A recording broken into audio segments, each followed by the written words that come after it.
Hey guys, this is Women's Grandmaster Sabina for sure. Welcome back to my YouTube channel, 15 minutes or less day-to-day chess games analysis.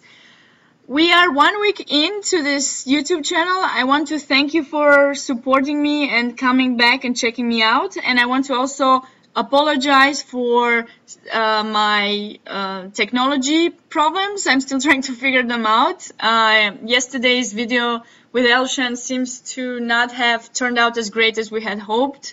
The microphone didn't seem to like him as much as he likes me, since his voice was not heard as very well. So thanks for bearing with me and still tuning in for my videos.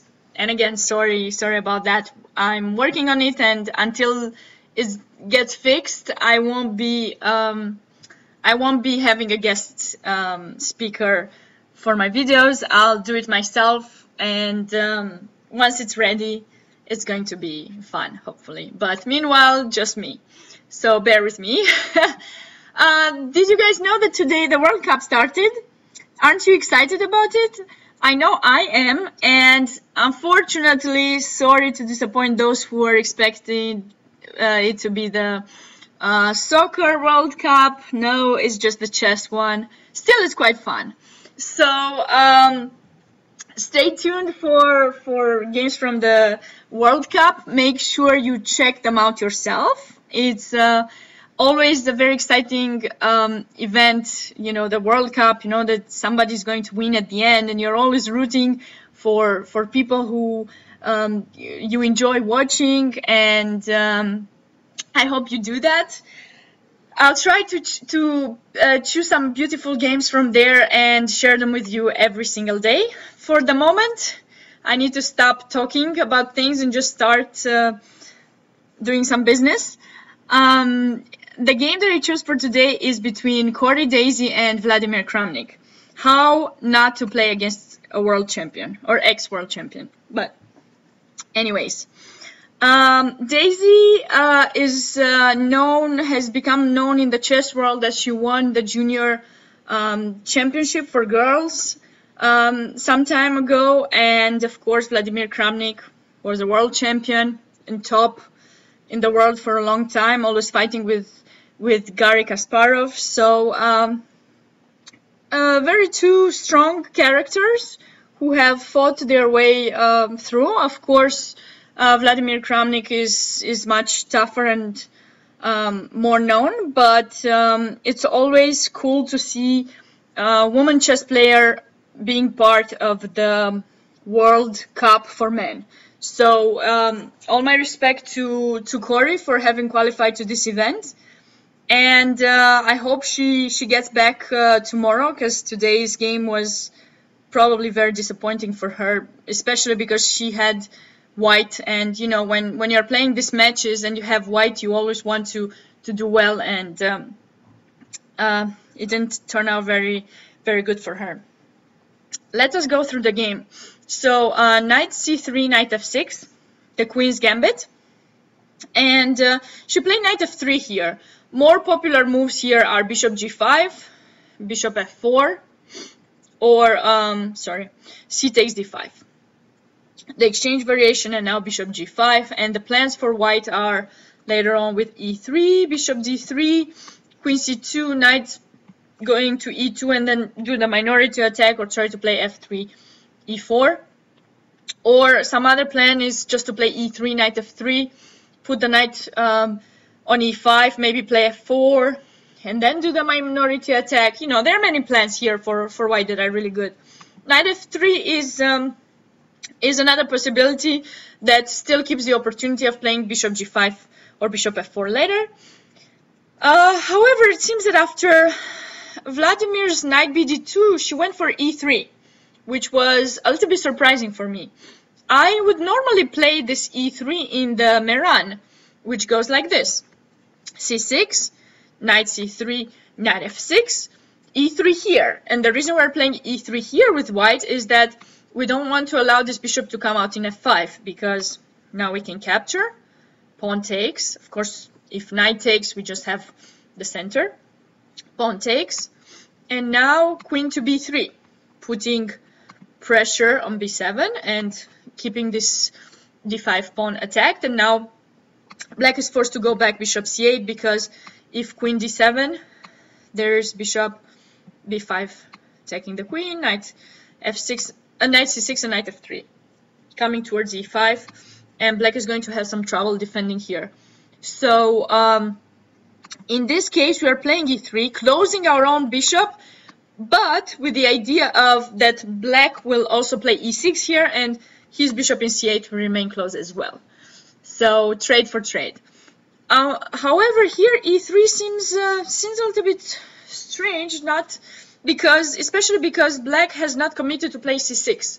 So with black, I keep the possibility open of playing c5, which is what Kramnik probably kept in mind in this position. So he played a6, and now if white would just develop this bishop in d3 or e2, we can just take in c4, b5, the bishop goes back, bishop b7, and then we have the opportunity of playing c5, and we didn't lose a move with c6. And here black has quite a good position. That's why after a6, white would normally play a move like b3, so that after capture, we're capturing back with the pawn. And we don't allow this b5 idea. So if black plays b6 here, now we can take, because with b6, black commits to developing this bishop in b7. So now when you are doing the trading, it's quite clear that black will put the bishop here, because now he doesn't have the square b6 for the knight anymore to develop this bishop. So unless he wants to play some more moves to make some space for the knight and hang on before developing that bishop, it's quite clear he'll put it in b7.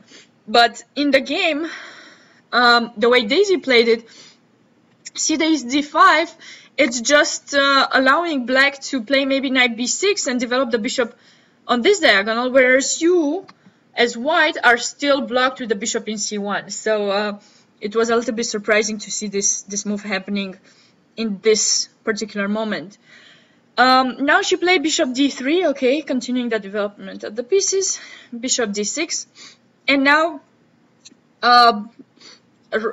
short castle would have been the natural move in this position, just finishing up the development. We can finish up the development as well with black, b3, rook e8, queen c2, just a normal development for white. And okay, we have some problem with the bishop in c1, but you know, then we can try to do the minority attack. The position is quite nice for white. And now instead of that, she went for g4. Very strange. Normally this g4 move is played here. Let me go back a little bit in the Meran. So e3, forcing black to play e6. Now knight f3, knight bd7, queen c2, bishop d6. Here g4 is being played, because now when black takes, rook here, black can take in h2 or just go back, and now rook takes g7, and now this bishop in c8 is closed. We won't hurry to take in d5. So very strange opening mix here. I don't know if it was planned like this or what happened, but definitely a little bit optimistic to play against a world champion, ex-world champion. So Kramnik played h6, okay, rook g1, okay, continuing this g5 idea. And here Kramnik, I think he didn't play the best move in my opinion. He went for b5. Committing himself too, in a way. White committed himself with g4, so definitely he won't be castling short. But black too, playing b5. I mean, you know, I didn't commit with c6, so I still have the possibility to play queen e7, and followed by knight b7, bishop d7, and long castle. And I have quite a nice position here. It's not very clear how your king will be brought to safety. Okay, probably long castle as well, but you weakened the king side. But he went for b5, and now Daisy would have had an interesting chance to play g5, because that's the idea, right? I mean, you start a plan, go for it. Don't just start a plan and change it to something else. Even if it's not good, try to make it good, but don't lose time. I mean, g5 looks like the idea of this g4. Takes, rook takes g5. Now, okay, there's some pressure in g7. And looks like black might have to play a move like king f8 here. Because, okay, how to defend this pawn? If you just play, for example, bishop b7 to finish your development and think, okay, I'm going to castle long, I can just take it. And if queen e7, maybe even, you know, knight g5 or bishop g6. You know, it's white gets something. Queen c2 was a little bit too slow. And here, bishop b7, bishop d2. So she started attacking on the king side. Of course, black is not really committed.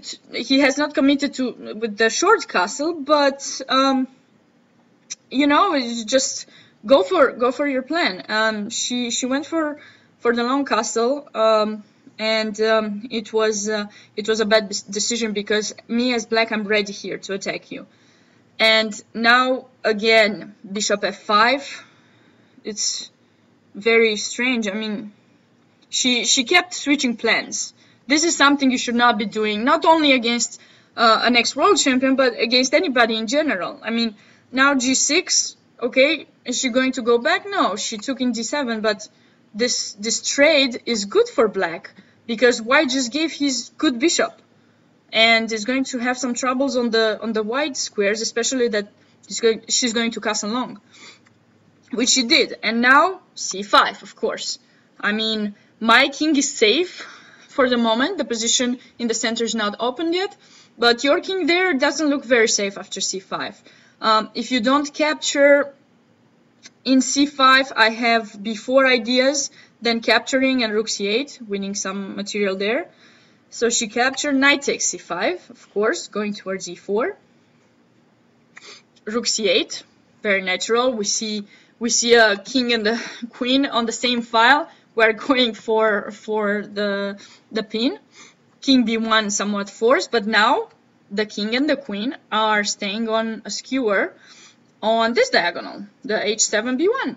So d4, very natural by Vladimir Kramnik. Now e takes d4. What to do? Bishop takes f3.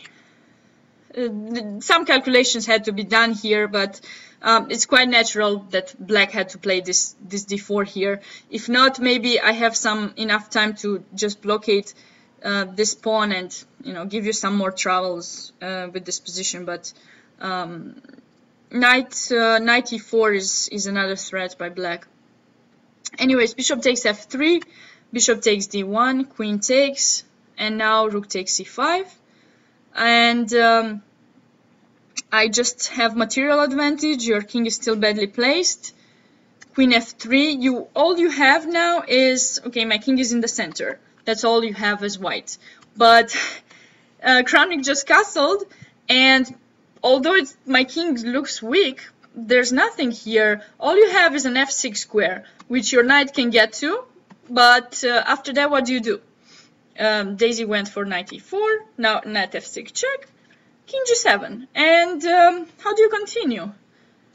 Bishop d2, trying to bring another piece to attack. But, okay, knight h5 doesn't do anything. I can just take the knight, and if check there, f6. Another check, king h8. And my king is quite well protected, although I don't have my pawns to defend. It's just you don't have enough pieces to checkmate me. And this f6 is kind of stopping everything. I'll have bishop e5. You just have a rook down. So, okay, she played bishop d2, trying to bring another piece, but now bishop e5.